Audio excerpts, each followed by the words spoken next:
پھر وہ کہتا جا مجھے طلاق۔ یہ کوئی بہادری کی بات نہیں ہے، یہ بڑی بے عزتی کی بات ہے۔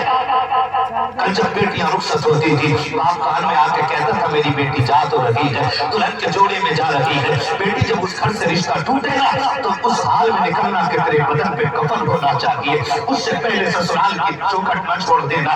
بیٹیاں اس مضبوطی کی عزم کے ساتھ نکلتی تھی کہ پوری زندگی ہر حال میں شوہر کے دروازے پہ گزار دیتی تھی، ہزار ستم سہتی تھی، لیکن طلاق کا لفظ زبان پہ نہیں آتا تھا۔ آج بات بات میں بیٹیاں طلاق مانگ رہی ہیں۔ اگر تمہارا جی چاہے کہ طلاق لینی ہے تو طلاق لینے سے پہلے 1 سال کے لیے اپنے شوہر کو چھوڑ کے باپ کے دروازے پہ زندگی گزارنے کے لیے جانا، اور سچ نہیں صرف جھوٹ موٹ یہ کہہ دینا کہ میرے شوہر نے طلاق لینی ہے اس لیے میں آ گئی ہوں۔ جن رشتوں پہ تو ناز کرتی ہے، جن رشتوں پہ گھمنڈ کرتی ہے، ان کی حقیقت کھل کے 4 دن میں سامنے آ جائے گی۔ کہتی میرا باپ الٹی کھلا دے گا، تیرے باپ کی اوقات کیا ہے؟ بڑے بڑے بادشاہوں سے بیٹیاں گھر نہیں پالی گئی ہے، اس لیے کہ بیٹیاں رخصت کر کے شوہر کے گھر بھیجنا کہ میرے نبی کی سنت ہے، جو اس سنت کو چھوڑ دیتا ہے وہ عزتوں کا دولہا نہیں بلکہ ذلتوں کی خار میں جا کر کے گرایا۔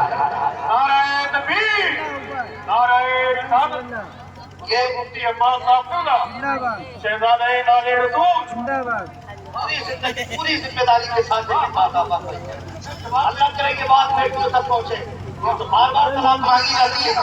ہم نے دیکھے ہیں گھر طلاق نہیں، طلاق کو جو مجبوری ہو گئی۔ ہم نے تو دیکھا بیٹیاں بیوہ ہو کے اگر باپ کے دروازے آ جائے نا تو سکے بھائی 8 ٹائم سے زیادہ روٹی دینے تیار ہیں۔ سکے بھائی خدا کا واسطہ بہنوں کو جا کے سمجھانا، مر جانا لیکن شوہر کی دہلیز چھوڑ کے نہیں آنا۔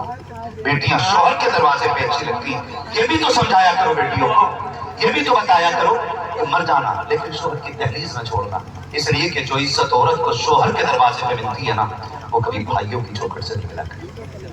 یہ بات بھی کان کھول کے سن لیجیے گا، اللہ آپ کو خوشیاں نصیب کرے، خدا آپ کو برکتیں دے۔ ہم نے دیکھا دور ایسا بھی گزرا ہے کہ جب کل بیٹیاں طلاق لے کے گھر آتی تھی باپ دروازہ بند کر کے گھر میں بیٹھ جاتا تھا۔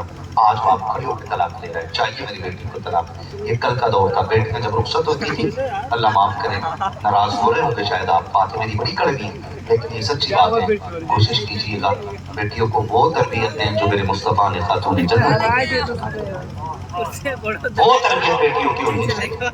آج بھی سیدہ کائنات کی تربیت کا اثر ان کی نسل میں نظر آیا کرتا ہے۔ ایسا سبق میرے نبی نے سیدہ کائنات کو عطا کیا۔